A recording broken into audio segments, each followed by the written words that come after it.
Hey guys, I'm the SkySpyer, and welcome back to the Xenoblade Chronicles 2 countdown, where we are 3 days away from the release of Xenoblade Chronicles 2. Yesterday, we compared and contrasted this game with the original game, Xenoblade Chronicles 1 on the Wii, and today we're going to be comparing and contrasting it with Xenoblade Chronicles X. Out of the 3 games, definitely the most odd, the most unique. It's unlike the other 2 games, which have a lot of fantasy elements to it, Xenoblade Chronicles X is very sci-fi. You can even tell just from the naming conventions that this game is just separated from the other 2.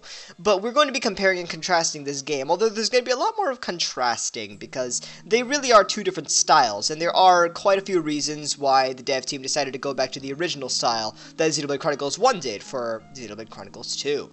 Now, it's important to note that the developers said, and this is serious, exploration will have an even more decisive role in Xenoblade Chronicles 2. With regard to the number of places to explore and visit, I think we're going far beyond what Xenoblade Chronicles X was able to offer. As you could see in the trailer, you can expect to discover a large number of diverse environments, some natural, some built by men. Now, I find this incredibly ridiculous because Xenoblade Chronicles X, it is just one of the biggest worlds in video games out there. Back when it came out in 2015, people would compare the world to a lot of other big open world games, and it's insane. When the Switch came out and everyone was buying Breath of the Wild, they were like, oh, this is the craziest thing. But if you compare Breath of the Wild's world to Xenoblade Chronicles X's, Breath of the Wild makes up roughly, we'll say, Noctilum and Oblivia. Like, it's basically 2 continents out of the 5 continents that Xenoblade Chronicles X has. It's roughly 2/5 of X. And no matter how much I will hate on X every once in a while, the exploration in X is like 11 out of 10. That is like the best part of the game. Its exploration is fantastic, and I feel like if you're going right from Xenoblade Chronicles X to 2, you're going to be a bit spoiled by X and its exploration. The ability to run, use scales, fly around, it is fantastic. Now, the fact that the devs are saying exploration will have an even more decisive role, and we're going far beyond what X was able to offer, that is insane. Don't underestimate the power of the Switch, absolutely not, but dear lord. I'm gonna read off more of what the dev team said regarding the exploration, regarding Xenoblade Chronicles 2. In the trailer, you may have noticed some gigantic life forms, the Titans. The player will be able to explore entire regions, cities, and dungeons built on the backs of these behemoths. Exploration on these creatures will be completely seamless. We could have made it so that the travel from one Titan to another was also free from loading times, but crossing the Cloud Ocean would probably not have been as fun, so we decided to mark these transitions with cuts. So, in a sense, it's basically Xenoblade Chronicles 1. Because X, it did load its entire world just all at once. Minus, of course, like the barracks in New LA, or I think that's actually the only, like, just some New LA buildings. I think that's the only thing, like the barracks. Aside from that, the entire world is all loaded. There's no loading times when you're just traveling between continents, which is fantastic. But with Xenoblade Chronicles 2, yeah, they could have theoretically done that as well. As of now, there are a total of around 7 to 9 Titans that we know of, and each of them have their own backstories.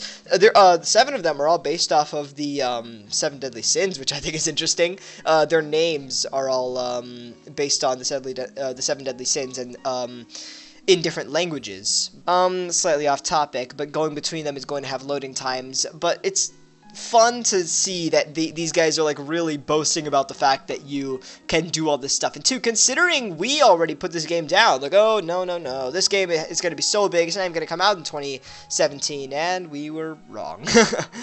People have agreed that the real focus, the real charm of Xenoblade Chronicles 2 comes down to its world, which is great to see. The world is covered in this gigantic cloud sea, and all of these people and all the creatures that live on the backs of these Titans, and it's slightly different from Xenoblade Chronicles, where at first the stakes were pretty much just Shulk fighting for revenge and becoming a hero. In this game, the immediate struggle has something to do with the fact that the Titans are slowly dying off, and this world is like slowly going to be driven into chaos. Combine that with the search for the Aegis, there's a lot of stuff happening right off the bat, so it's almost like even though your protagonist, that was my Snapchat, shh, it's almost as if this protagonist, Rex, he already has motivations, being a salvager and having died and being resurrected, but in a sense he's also just thrown into this world, you know? Something I do want to bring up is that Xenoblade Chronicles 2 is definitely a better game at storytelling than X, and having a concrete character to be able to play as, being Rex, it really does make the storytelling more dynamic when you have a character with his own dynamic characteristics, as opposed to X, where you just have your own avatar with where you can customize their facial features and you can give them a name. That is more of a... It gives you more of a blank slate, and you have so many different weapon choices. It's a very free, open game. But, and that really complements the exploration really well. Story, not so much, because you can't really put the avatar in the shoes of the story and all the other characters at any time. Which, definitely is different from Xenoblade Chronicles 2. In fact, the themes, music, and gameplay, they really are all different just because of the style of game that it is. And to further show how different the style of game it is, Xenoblade Chronicles 2 does lean pretty heavily on JRPG tropes from the few cutscenes that are already available from people playing the game for an hour or two. You can tell through the cutscenes and through the conversations. It does lean on JRPG tropes. The cutscenes can be long, they can be intrusive every once in a while, but this game expects you to enjoy all the cutscenes and have fun with the tropes, and with the characters all playing off of each other in dynamic ways, it could mess with those tropes. In Xenoblade Chronicles, where it really focused on this group of mismatched 7 characters, all from different areas of the world, who don't have too much in common. Well, some of them do, but some of them, they contrast each other. Not all of them are the same species, but that's what makes the storytelling of Xenoblade Chronicles, that amongst many other reasons, that's what makes the storytelling in the game so dynamic. The fact that you have all these different characters, and they can all add something to the group as a whole. In different ways. That is definitely what 2 will do, because, blades can talk as well. So you have Pyra, you have Dromark, who is a major blade. Poppy, in particular, during these past few weeks, I think Poppy Love has risen a lot. And that, the dev team also really loves Poppy. Just like we discussed last time, where, it's very interesting to know how not only is Poppy a blade, which already makes her lesser than drivers and all that, but she's also an artificial blade. She's not even an organic creature, but she's still cheery and goes through life. That is what was the magic of Xenoblade Chronicles' storytelling. Just so many different mismatched characters coming from all these different places.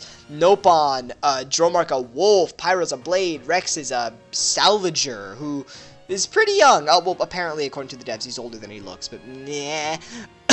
Nia, Catgirl, and Poppy, a robot. It is fantastic. Xenoblade Chronicles X, on the other hand, its storytelling, it's not very strong for many, many, many reasons. And did my phone just fart?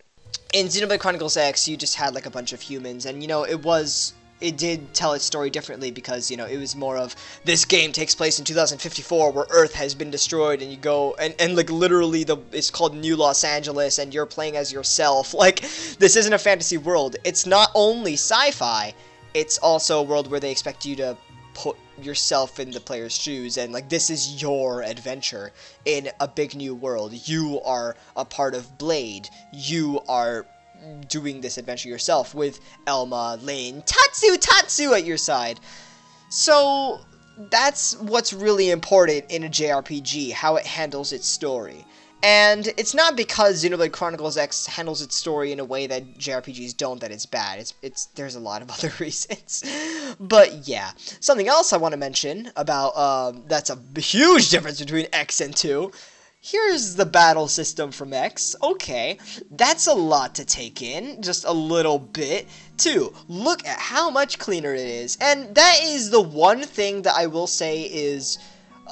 that is one flaw that I will say the first 2 Xenoblade games had. 1 and X, being that they take quite a while to get used to all of the gimmicks in the game. There are a lot of mechanics, especially in Xenoblade Chronicles 1, when you get to gem crafting and all that. When you get to gem crafting, it takes a while for people to understand that. And skill links, you know, not everyone deals with that, but it really does help you out. And then in X, oh goodness gracious, it took me forever to realize that you could use items in the middle of battle. And overdrive, I never understood overdrive until so much longer. Like, you can get 3,000, you can start overdrive again. It is so confusing. Like, look at all of this. It's so much more confusing than it needs to be. So, of course, there is X's take on evolving Xenoblade Chronicles' battle system. And yeah, it sure is evolved. There's a lot more of it. But 2's, it's actually kind of funny how they upgraded it. They upgraded it by having 3 blades, and then each blade has 3 arts, for a total of 9 arts, which is more arts than in X and 1, but it's so much more compact. It's amazing. It's hilarious. Very clever as well, really playing off the fact that you're using a much lighter control scheme with the Joy-Con.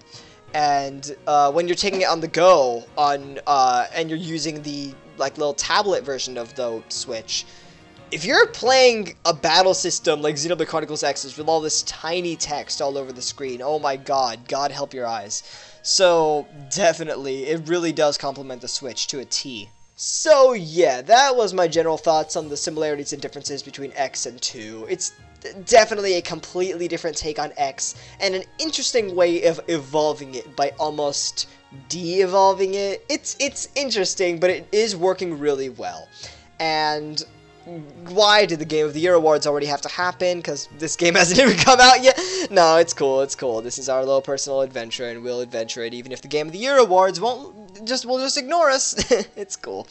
Next time, tomorrow, just for fun, we're going to be talking about character predictions. Just to have a fun time. No analytical reasoning here, no getting all serious. We're just predicting characters, and we're probably going to be completely wrong, but hey, it's all for fun in the end, right? Make sure as always to like, comment, and subscribe for more on Xenoblade. I'm the SkySpyer, and until then.